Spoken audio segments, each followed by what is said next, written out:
Once upon a time, in a land hidden by the softest mists and the highest mountains, there was a beautiful castle.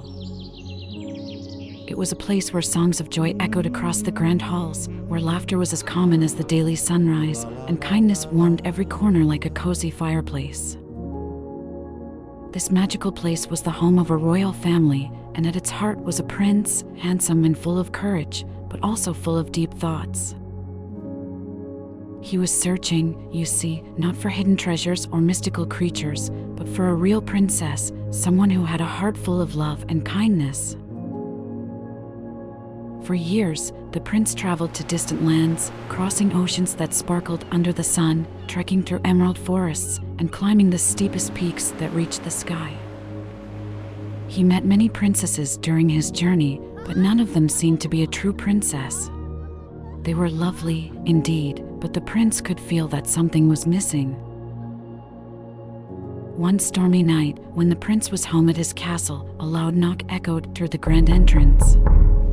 The rain was pouring outside, drenching the entire kingdom. The wind whistled and howled, making the tall trees dance wildly. Thunder roared like a mighty beast, and lightning split the sky into bright, jagged pieces. The king, the queen, and the prince rushed to see who could possibly be outside on such a frightful night. When the grand door creaked open, standing there was a girl. She was soaked from head to toe. Her dress clung to her body, her hair dripped like a waterfall, and her shoes squished with every step she took. Yet, despite the gloom and the chill, her eyes twinkled like the stars hidden behind the stormy clouds. She was shivering, but she stood tall and proud. "I am a princess," she said, her voice steady despite the chattering of her teeth. "I have been traveling, and I lost my way in the storm." The queen was a wise woman, known for her understanding heart. But she also wanted to make sure that the girl was a true princess, especially for her son who had been seeking one for so long. She had an idea. A test so simple, yet so clever, that only a true princess could pass. "Please, come in, dear," she said warmly. The queen called for her servants and ordered them to prepare the guest room with a bed layered with 20 mattresses and 20 soft eiderdown quilts. But what was different about this bed, hidden at its very bottom, beneath all the mattresses, she placed a single pea. A tiny, round, green pea, no bigger than the tip of your finger. If the girl was a true princess, thought the queen, she would feel the pea, for real princesses were known for their sensitivity, their awareness, and their connection with the world around them. Night fell, and the so-called princess was led to her room. She climbed up the mountain of mattresses and crawled under the feather-soft quilts. The bed was so high, she felt as if she were sleeping among the fluffy clouds in the sky. Morning came, and the royal family eagerly gathered at the breakfast table. The girl descended from the guest room, her face showing signs of a sleepless night. She looked a little tired, her eyes were not as sparkly as before, and she moved gently, as if every bone in her body ached. "How did you sleep, dear?" asked the queen, her eyes keenly watching the princess. "Oh, dear queen," the princess began, "I thank you for your kindness and your hospitality." The bed was soft and the quilts were warm. But something bothered me through the night. I tossed and turned and couldn't sleep a wink. It felt as if I was lying on something hard, almost as small as a pebble.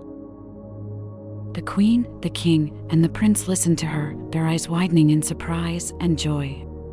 The queen couldn't help but smile, her heart filled with delight. For she knew, without a doubt, that this girl was a true princess. "Dear girl," the queen said, her voice gentle and kind, "I'm sorry that you had an uncomfortable night, but rejoice, for it was a test that you passed. Only a true princess could feel a pea through 20 mattresses and 20 eiderdown quilts. Welcome, our dear princess, to our family." The prince's heart danced with joy. He had found his true princess, the one he had been searching for. She was not only beautiful, but also kind-hearted, brave, and sensitive, just as he had dreamt she would be. The news of the true princess spread throughout the kingdom, bringing cheer and excitement among the people. The prince and the princess were soon married in a grand ceremony, the castle decked with thousands of twinkling lights and radiant flowers from all around the world. Their joy echoed through the land, reaching every corner, every heart. And so, they lived, their hearts full of love and their lives full of joy, ruling their kingdom with kindness and wisdom. They filled their people's lives with happiness, just as the happiness they found in each other filled their own.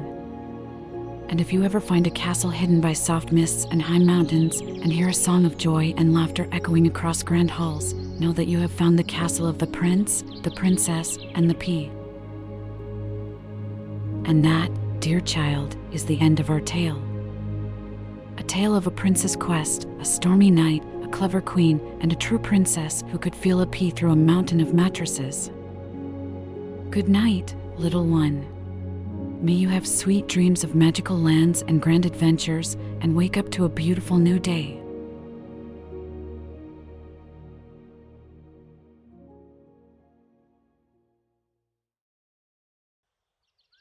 Once upon a time, in a land far, far away, there was a lovely kingdom.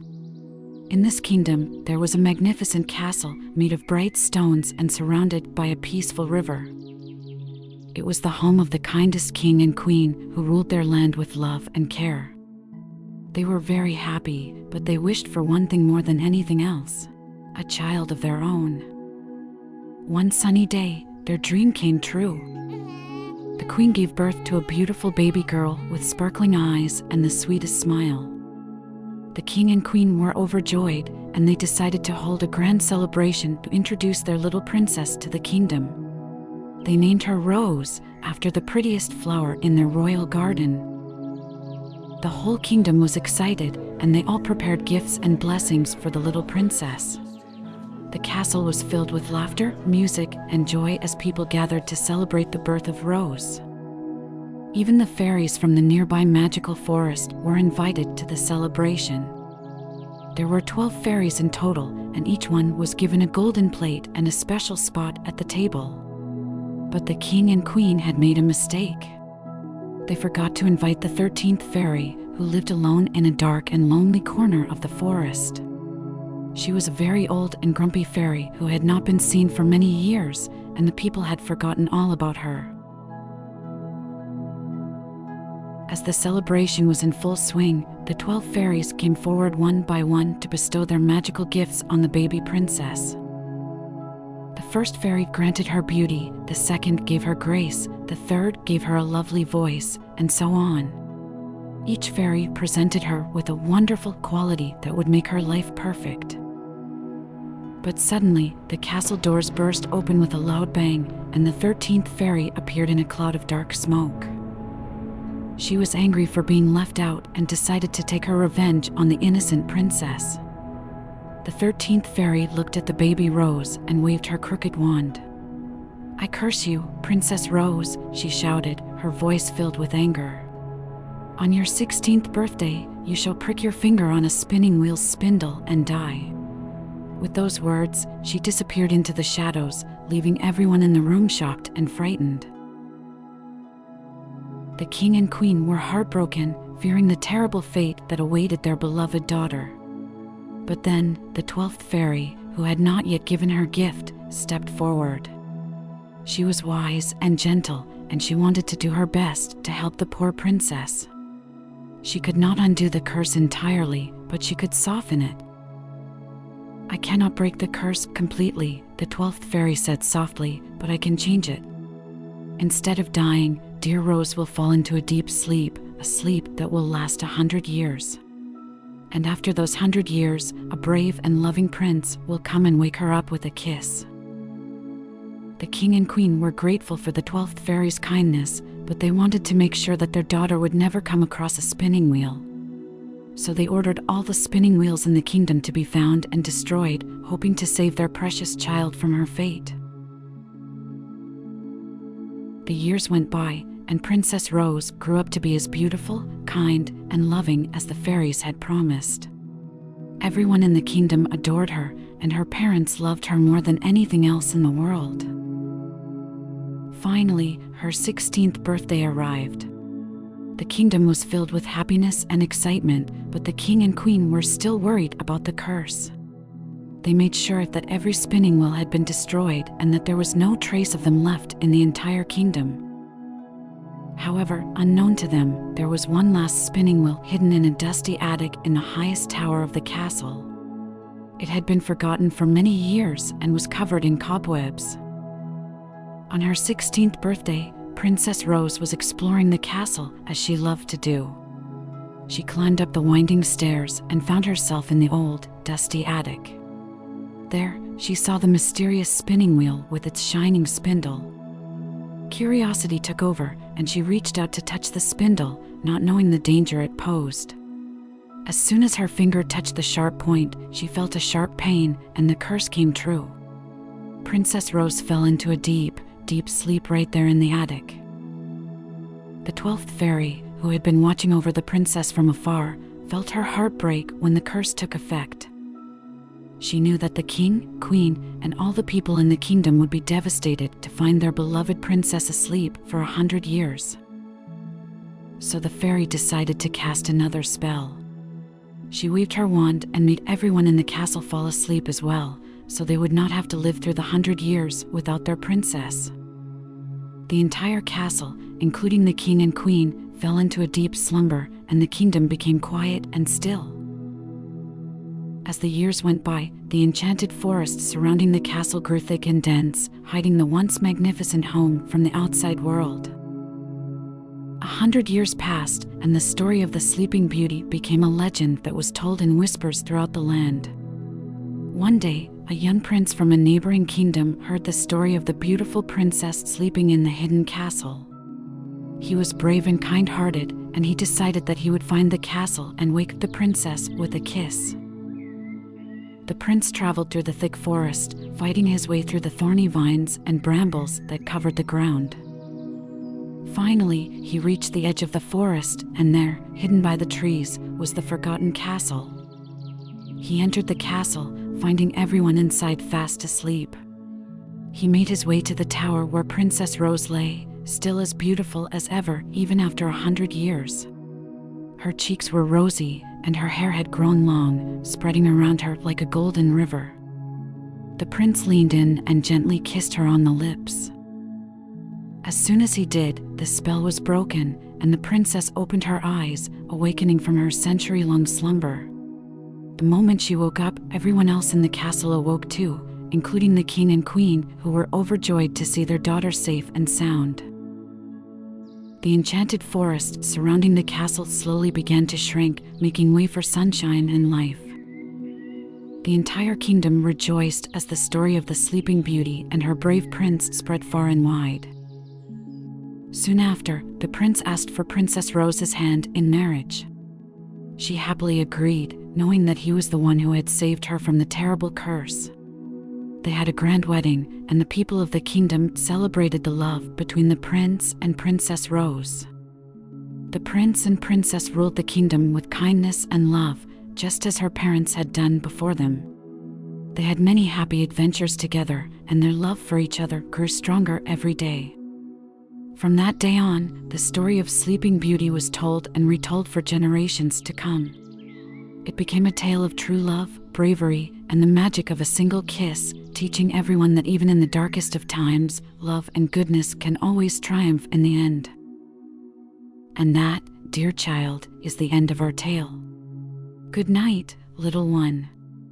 May you have sweet dreams and wake up to a beautiful new day filled with kindness and love.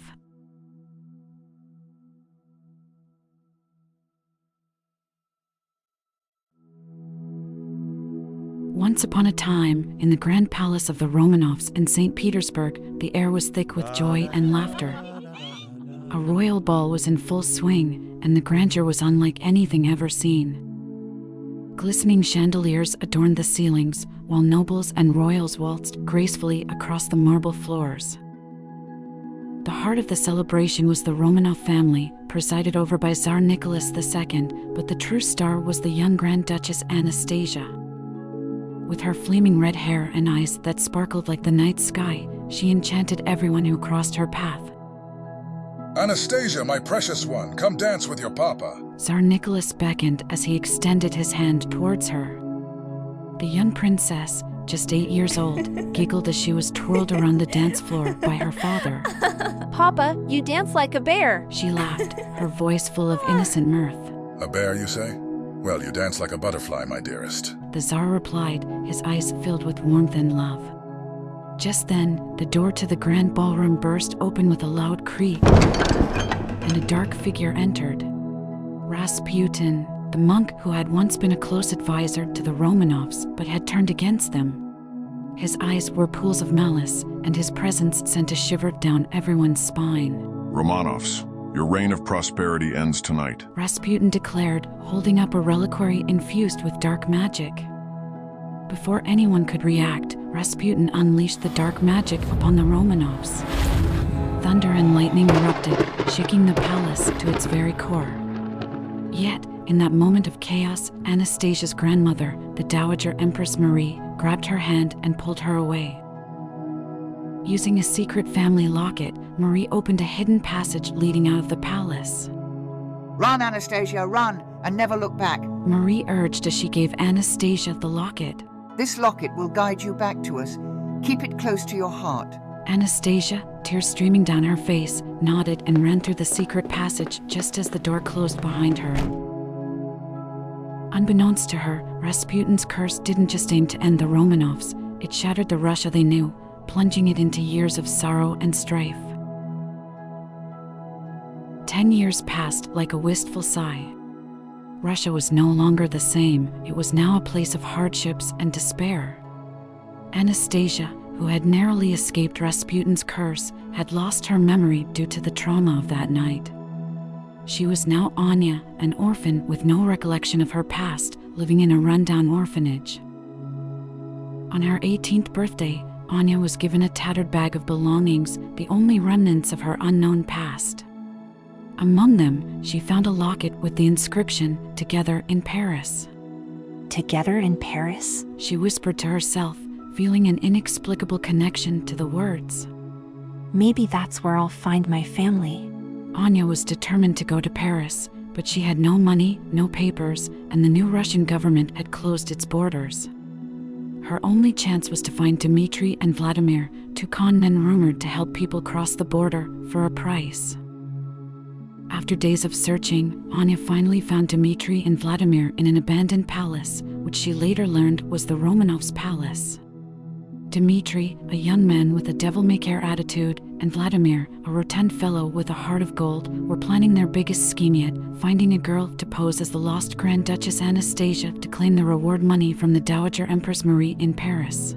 Vlad, look at her. She's the spitting image of Anastasia. Dmitri whispered to Vladimir as Anya entered the room. Coincidence, my friend. But she might be our ticket to wealth and luxury. Vladimir replied, rubbing his hands together gleefully. Anya, unaware of their plan, approached them. I heard you can help me get to Paris. Can you? Dmitri eyed her carefully before nodding. We can, but we'll need something in return. Such as? Anya raised an eyebrow. Dmitri grinned. How would you like to be a princess?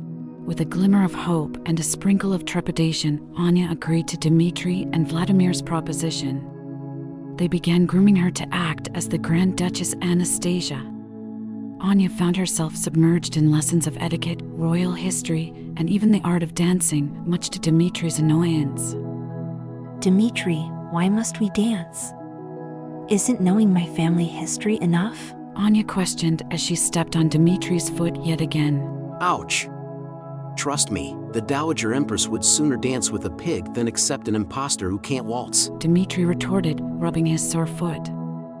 Despite the training's rigors, a strange sense of familiarity washed over Anya as she learned more about the Romanovs. She couldn't shake off the feeling that she had lived this life before, like echoes of a forgotten melody. Finally, the day arrived to begin their journey to Paris. They boarded a train filled with a motley crew of passengers and thus began an adventure filled with trials and challenges. Yet, the greatest challenge was evading Rasputin, who had discovered that Anastasia might have survived. Fueled by rage and bound by his dark curse, he sent his minions, led by an unsettling bat named Bartok, to find and finish off the lost Grand Duchess. As the train chugged through icy terrains and over tumultuous rivers, the trio encountered their first hurdle. Dmitri, using his quick wit and Vladimir's help, managed to forge travel papers for Anya, making her the Princess Anastasia. However, they were stopped by Russian soldiers for an inspection. Just act natural. Dmitri whispered to Anya as a soldier approached them. Your papers, please. The soldier demanded. Anya handed over the papers with a shaky hand. The soldier looked at them and then at her, his eyes narrowing suspiciously. Just when it seemed they were caught, a stray dog they had befriended on the train began to bark and growl, distracting the soldier. Ah, it seems your dog is quite protective of you, Princess. The soldier said, handing back the papers. Indeed, he is. Anya replied, letting out a sigh of relief. After narrowly escaping capture, they finally arrived in Paris. The city was a feast for the eyes, with its cobblestone streets, bustling cafes, and the majestic Eiffel Tower standing like a sentinel in the heart of the city.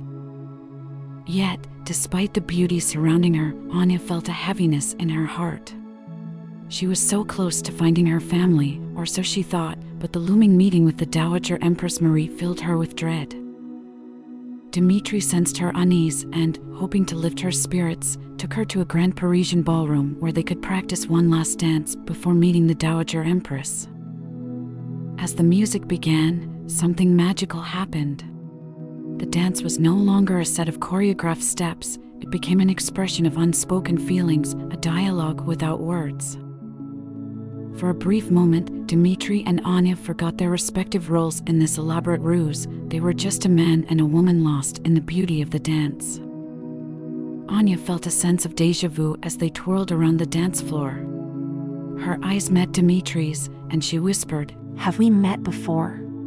Dmitri looked at her, captivated by the sincerity in her eyes. I don't know, but it feels like we've known each other for a lifetime.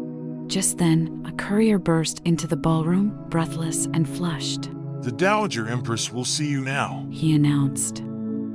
Anya felt her heart leap into her throat. This was the moment of truth. With bated breath and pounding hearts, Dmitri, Anya, and Vladimir made their way to the lavish suite where the Dowager Empress Marie resided. As they entered, they were greeted by the stern gaze of the Dowager's lady-in-waiting, Sophie, who eyed them suspiciously.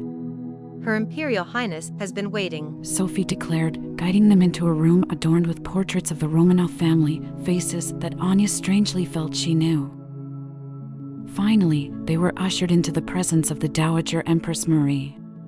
The regal woman sat there, her eyes not just a reflection of age, but also reservoirs of endless sorrow. She looked at Anya and sighed. So you're the next pretender, I presume? Anya felt a lump in her throat, but mustered the courage to speak. I don't know who I am, Your Highness. But I've come to find out, guided by this. She opened her locket, revealing the inscription, Together in Paris. Dowager Empress Marie's eyes widened. She took the locket and opened it. A hidden compartment revealed a tiny portrait of young Anastasia and herself. Tears filled her eyes. This was the last gift I gave to my Anastasia. Just then, Rasputin's dark magic burst into the room. The windows shattered, and the curtains billowed like dark clouds. Rasputin appeared, menacing and vengeful. Anastasia Romanov, your time has come. Dmitri lunged at Rasputin, struggling to hold him off. Anya felt a surge of courage. She grabbed Rasputin's magical reliquary and, with a scream of determination, shattered it into pieces. A burst of light erupted, and Rasputin let out a howl before dissolving into a cloud of darkness, forever banished. With Rasputin defeated, the room returned to normal, but the atmosphere was anything but ordinary. Dowager Empress Marie embraced Anya, her eyes brimming with tears. Welcome home, my sweet Anastasia. Dmitri, standing at a distance, felt a mixture of joy and sorrow. His joy was for Anya, or rather Anastasia, who had found her family. The sorrow was for himself, realizing that a princess and a commoner could never be together. Anastasia noticed Dimitri's distant demeanor. She approached him, her eyes searching his. Dimitri, why so glum? We defeated Rasputin. We won. Dimitri looked at her, his eyes full of unspoken love. You won, Anya. You found your home, your family. Anastasia took Dimitri's hand and placed it on her heart. I found my family, yes. But my home is where my heart feels the fullest, and right now, it's with you. Dimitri felt his heart soar as he embraced Anastasia. Then let's write our own destiny, together. And so, under the Parisian sky, lit by 1,000 twinkling stars and the glow of the Eiffel Tower, Anastasia and Dimitri shared a kiss, sealing their love and their future. And that, my dear, is the end of our tale. But the journey of love and self-discovery lives on, just like the eternal city of Paris, a place where dreams come true and love conquers all.